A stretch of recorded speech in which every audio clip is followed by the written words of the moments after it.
आजकल भारत में 50 degree Celsius और बिहार में 48 डिग्री सेल्सियस तापमान में लोग सड़कों पर मर रहे हैं। उत्तर प्रदेश में अस्पतालों के गलियारे गर्मी से परेशान लोगों से भरे हुए हैं, मुर्दा घर भरे हुए हैं। सोचिए, आप वहां हो, आपकी हर सांस बहुत गर्म हो, आप क्या करेंगे? 2014 में भारत में भी 50 डिग्री सेल्सियस पर किसी ने मिट्टी के बर्तनों के ढेर से इस समस्या का समाधान किया। सिर्फ 1 या 2 डिग्री का अंतर नहीं, बल्कि 1 भी डिग्री का इस्तेमाल किए बिना तापमान 50 डिग्री से 36.64 डिग्री सेल्सियस तक गिर गया। ये कोई नई खोज नहीं है। इस सिद्धांत का इस्तेमाल 62 साल पहले किया गया था। मिस्र के लोगों ने हजारों साल पहले ही इस समस्या पर विचार किया था। नील नदी के किनारे गर्मियां भारत से ज्यादा अच्छी नहीं होती, लेकिन उन्होंने हार नहीं मानी। उन्होंने अपनी खिड़कियों पर मिट्टी के बर्तनों की लाइनें लगा दी। चिकने नहीं, बल्कि सबसे खुरदुरे, सबसे मिट्टी जैसे। सतह महीन सैंडपेपर जैसी लग रही थी, जिसमें छोटे छोटे छेद थे जो नंगी आंखों से दिखाई नहीं देते थे। छत पर बनी टंकियों से पानी धीरे धीरे टपक रहा था और बर्तनों की दीवारों में रिस रहा था। ये पानी का लगातार बहना नहीं था, बल्कि पसीने जैसा था, जो थोड़ा थोड़ा करके बाहर निकल रहा था। अगर आप ध्यान से देखें तो जार की सतह हमेशा नमी की एक पतली परत से ढकी रहती है, जैसे सुबह सुबह घास पर ओस की बूंदें। फिर हवा आती है। काहिरा में हवा गर्म होती है, लेकिन इन पसीने वाले जार से गुजरने के बाद ये बदल जाती है। जैसे ही नमी दूर जाती है, गर्मी भी उसके साथ चली जाती है और घर में आने वाली हवा ठंडी होती है। बाद में किसी ने पुराने तरीके का इस्तेमाल करके काहिरा के पुराने शहर में एक सेट बनाया। वेंट के सामने एक थर्मामीटर रखा गया था और ये बाहर से 4 से 6 डिग्री कम था। कुछ भी प्लग इन नहीं था, कुछ भी चालू नहीं था, कोई गर्म कंप्रेसर की आवाज नहीं थी, कोई रिमोट कंट्रोल की बीप नहीं थी। हवा बस अपने आप अंदर आ रही थी और ये ठंडा था। सोचिए वो सीन, काहिरा की 40 डिग्री की दोपहर, सड़क पर लोग गर्मी की वजह से दीवारों से सटकर चल रहे हैं, लेकिन एक घर में मिट्टी के बर्तनों की लाइन से हवा बह रही है, जिससे एक 5 साल के बच्चे के चेहरे पर ठंडक महसूस हो रही है। हजारों साल पहले भी ऐसा ही था और आज भी ऐसा ही है। ये मत सोचिए कि ये सिर्फ विदेशी ज्ञान है। हमारे पुरखे भी इतने ही अच्छे थे। तांग राजवंश के नोट्स में सेल्फ रेनिंग पैवेलियन नाम की किसी चीज का जिक्र है, जहां पैवेलियन की छत पर पानी के चैनल होते हैं। पानी किनारों से टपकता है, जिससे पानी का एक रिंग बनता है। हवा इस रिंग से गुजरती है, भाप बनकर गर्मी को दूर ले जाती है। पैवेलियन के अंदर पतझड़ जैसी ठंडक है।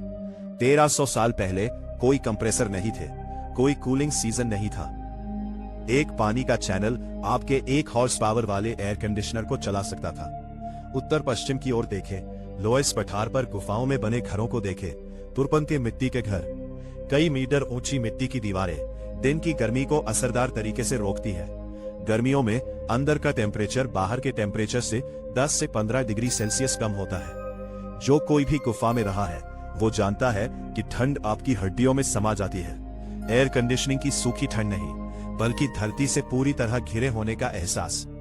उस तरह की ठंड, उसी तरीके और उन्हीं चीजों, मिट्टी और पानी का इस्तेमाल करके हमारे पुरखे हजारों सालों से करते आ रहे थे। बस बाद में हम उसे भूल गए। 2000 किलोमीटर आगे पश्चिम में 2500 साल पहले ईरान में यज़्द नाम की एक जगह थी, जो रेगिस्तान के ठीक बीच में थी। गर्मियों में सतह का टेम्परेचर 60 से 70 डिग्री सेल्सियस होता था। जमीन को छूने से असल में छाले पड़ जाते थे। वहां ना बिजली थी, ना मशीनरी, यहां तक कि पंखे भी नहीं थे। लेकिन वहां के लोग सिर्फ मरने का इंतजार नहीं करते थे। उन्होंने यक्चर आइस टावर नाम की कोई चीज बनाई, जो 6 मीटर से ज्यादा ऊंची थी, 2 मंजिला इमारत से भी ऊंची। मिट्टी की ईंटों और चूने की परतें थीं, एक मजबूत दोहरी परत, जिसके बीच में हवा इंसुलेशन के तौर पर थी। सर्दियों में वे टावर के नीचे उथले तालाबों में पानी डालते थे। रात में रेडिएशन ने पानी को ठंडा कर दिया और इवेपोरेशन के साथ मिलकर पानी धीरे धीरे जम गया। खास बात यह है कि ये बर्फ सिर्फ 1 या 2 दिन तक नहीं टिकी, ये गर्मियों के आखिर तक टिक सकती थी। रेगिस्तान के बीचों बीच 45 डिग्री सेल्सियस पर लोग बर्फ खा रहे थे। बाद में एक आर्कियोलॉजिकल टीम अंदर गई और टेम्परेचर मापा। अंदर बाहर से 12-15 डिग्री सेल्सियस कम था। वहां एक भी बिजली का तार नहीं था, कोई हिलने वाला हिस्सा नहीं था, बस मिट्टी, चूना और पानी, साथ ही फिजिक्स की गहरी समझ थी। सीरिया में वे और भी आलसी है। वे जार भी इस्तेमाल नहीं करते। उनके आंगनों की मिट्टी की दीवारें रात में बस पानी से भीग जाती हैं। दिन में सूरज चमकता है और पानी धीरे धीरे दीवार से इवेपोरेट हो जाता है, जिससे पूरी दीवार एक बड़े रेडिएटर में बदल जाती है। किसी ने इसकी फोटो खींचने के लिए थर्मल इमेजिंग कैमरे का भी इस्तेमाल किया। गीली दीवार बगल वाली सूखी दीवार से 8 डिग्री सेल्सियस ठंडी थी। रात भर हर दीवार पर एक बाल्टी पानी डालने से अगले दिन पूरे दिन का ठंडा लिक्विड मिल जाता है। ये तरीके अलग अलग सभ्यताओं और महाद्वीपों में फैले हुए हैं, लेकिन फॉर्मूला बिल्कुल एक ही है, पानी और बहती हवा। इसमें कोई हिलने वाला हिस्सा नहीं है, कुछ भी टूटता नहीं है, और इस प्रोसेस में कोई आपसे एक पैसा भी नहीं ले सकता। आपको लग सकता है कि ये पुराने शुरुआती तरीके सिर्फ टेम्परेचर को कुछ डिग्री कम करते हैं, असली एयर कंडीशनिंग के सामने कुछ भी नहीं है, लेकिन आप गलत हैं। उस कहानी पर वापस आते हैं जिसका जिक्र मैंने शुरू में किया था। 2014 में भारत के नोएडा में एक फैक्ट्री में गर्मियों में अंदर का टेम्परेचर 50 डिग्री सेल्सियस था। मजदूर हर दिन 8 घंटे उस टेम्परेचर में खड़े रहते थे। फैक्ट्री ने मोनिश शिरिप्रात नाम के एक आर्किटेक्ट को काम पर रखा। एयर कंडीशनिंग के बजाय उसने 900 टेराकोटा ट्यूब से एक दीवार बनाई, जिसे उसने फिर एक टाइडल वेव की तरह खरोंच दिया। दीवार के ऊपर एक पानी का पाइप जोड़ा गया और पानी नीचे बहता गया, जिससे सभी टेराकोटा ट्यूब गीले हो गए। बस यही था। जब पानी का पंप चालू हुआ तो पानी बहने लगा और अंदर का तापमान 50 डिग्री से गिरकर 36 डिग्री सेल्सियस हो गया। दिन के सबसे गर्म हिस्से में 14 डिग्री की गिरावट। क्या आप जानते हैं कि उन मजदूरों ने कैसा रिएक्ट किया? वे उस दीवार के सामने खड़े हुए, हवा को महसूस करने के लिए हाथ बढ़ाया और फिर मुस्कुरा दिए। पहली बार जिन लोगों ने 50 डिग्री की वर्कशॉप में अनगिनत गर्मियां बिताई थी, उन्हें अपने वर्क स्टेशन पर ठंडी हवा महसूस हुई। लाखों की मशीन से नहीं, बल्कि मिट्टी के बर्तनों के ढेर से। कुछ लोग कहते हैं कि यह फैक्ट्री में उनका सबसे आरामदायक दिन था। एक दीवार ने पूरी वर्कशॉप को बदल दिया। गर्मियों में पूरे सिस्टम में एकमात्र इलेक्ट्रिकल कंपोनेंट एक छोटा पानी का पंप था, जो एक साधारण सोलर पैनल से चलने के लिए काफी छोटा था।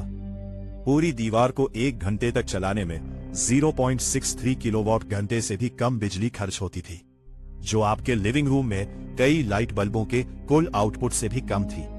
और खास बात यह है कि सूरज जितना तेज होगा, पैनल उतनी ही ज्यादा बिजली बनाएगा, पंप उतनी ही तेजी से घूमेगा, पानी उतना ही ज्यादा बहेगा और ठंडक उतनी ही तेज होगी। यह मौसम के हिसाब से अपने आप काम करता है। इसके लिए किसी सेंसर, किसी प्रोग्राम और इसे एडजस्ट करने वाले किसी की जरूरत नहीं होती। इसके अलावा इस दीवार से आने वाली हवा एयर कंडीशनिंग से बिल्कुल अलग होती है। क्या आपने कभी पूरा दिन एयर कंडीशन्ड कमरे में बिताया है? आपका गला सूखा होता है, आपकी स्किन टाइट होती है और आपकी नाक के रास्ते प्लास्टिक की सूखी गंध से भरे होते हैं। ऐसा इसलिए है क्योंकि एयर कंडीशनिंग हवा को ठंडा करते हुए उसमें से सारी नमी निकाल देती है। आप सूखी हवा में सांस ले रहे होते हैं।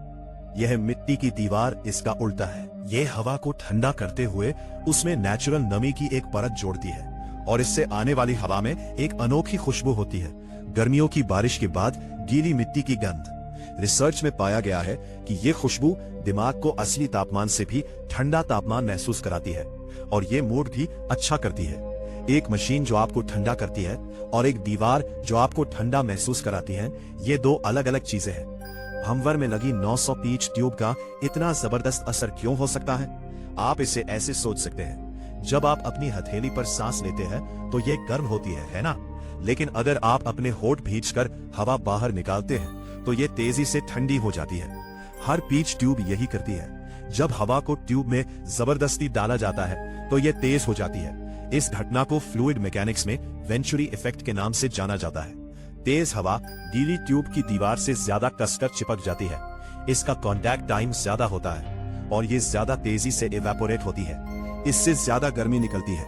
ऐसी 900 ट्यूब को भंवर के आकार में लगाना एक साथ चलने वाली 900 छोटी विंड टनल बनाने के बराबर है। सतह का एरिया ज्यादा से ज्यादा होता है। दीवार की सतह के उतने ही स्क्वायर मीटर के लिए भंवर के स्ट्रक्चर का इवेपोरेशन एरिया एक सपाट दीवार से कई गुना ज्यादा होता है। वास्तविक परीक्षणों से पता चलता है कि इसकी दक्षता एक सपाट गीली दीवार की तुलना में 10% अधिक है और इसकी कुल ऊर्जा खपत पारंपरिक एयर कंडीशनिंग की तुलना में 80% कम है। इस पूरी दीवार के लिए कच्चा माल किसी भी ग्रामीण ईंट भट्टे के पास मिल सकता है। बस मिट्टी और पानी, इसे गर्म करें, इसे ढेर करें, एक पाइप जोड़े और आपका काम हो गया। प्रभावी, सस्ता और सिद्धांत स्पष्ट है। इसे 2500 साल पहले सत्यापित किया गया था और आधुनिक लोगों ने इसे फिर से बनाया है और डेटा को मापा है। तो आपने इसे किसी भी निर्माण मालिक सामग्री बाजार में कभी क्यों नहीं देखा है? ऐसा नहीं है कि कोई जानबूझकर इसे छिपा रहा है, ये बस एक रच में पड़ गया। सबसे पहले ये केवल शुष्क जलवायु में ही अच्छा काम करता है। यदि आप उत्तर पश्चिम या उत्तरी चीन में हैं, तो इस प्रणाली का सीधे उपयोग किया जा सकता है।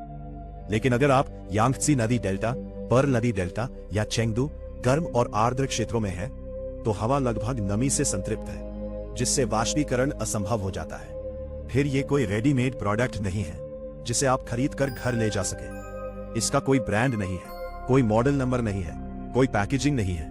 अगर आप किसी बिल्डिंग मटेरियल मार्केट में जाते हैं और मालिक से इवेपोरेटिव कूलिंग वॉल मांगते हैं, तो वे आपको ऐसे देख सकते हैं जैसे आप किसी एलियन बारिश की बात कर रहे हो। फिर दशकों के एडवर्टाइजिंग ने सबके दिमाग में एक बात बैठा दी है, कूलिंग का मतलब एयर कंडीशनिंग है। आप दूसरे ऑप्शन के बारे में सोच भी नहीं पाएंगे, जैसे आप रेफ्रिजरेटर के अलावा खाने को प्रिजर्व करने का कोई और तरीका नहीं सोचेंगे। आखिरी लेयर और सबसे शांत लेयर ऐसी चीज है जिससे कोई भी लगातार फायदा नहीं उठा सकता। बिजनेस की दुनिया में यह दिखाई नहीं देता, कोई साजिश नहीं, बल्कि मोटिवेशन की कमी है। कोई भी मैन्युफैक्चरर ऐसा प्रोडक्ट डेवलप करने में पैसा खर्च नहीं करेगा जिसे बिकने के बाद किसी आफ्टर सेल सर्विस की जरूरत ना हो। कोई भी डिस्ट्रीब्यूटर ऐसी चीज को प्रमोट नहीं करेगा जिससे बार बार खरीदारी ना हो। इसे दबाया नहीं जा रहा है, इसे नजरअंदाज किया जा रहा है। और मार्केट में नजरअंदाज किया जाना दबाए जाने से ज्यादा गहरा है। फिजिकल प्रिंसिपल खत्म नहीं हुए हैं। पानी के इवेपोरेशन से डाइल्यूट हीट पैदा होती है। इसके लिए किसी की मंजूरी की जरूरत नहीं है, किसी ब्रांड एंडोर्समेंट की जरूरत नहीं है और किसी के प्रोडक्ट में बदलकर शेल्फ पर रखने का इंतजार करने की जरूरत नहीं है। मिट्टी आसानी से मिल जाती है, पानी आसानी से मिल जाता है। सिद्धांत सब जानते हैं। सवाल सिर्फ यह है कि क्या आप ये मानने को तैयार हैं कि बिना ट्रेडमार्क वाली कोई चीज जवाब हो सकती है।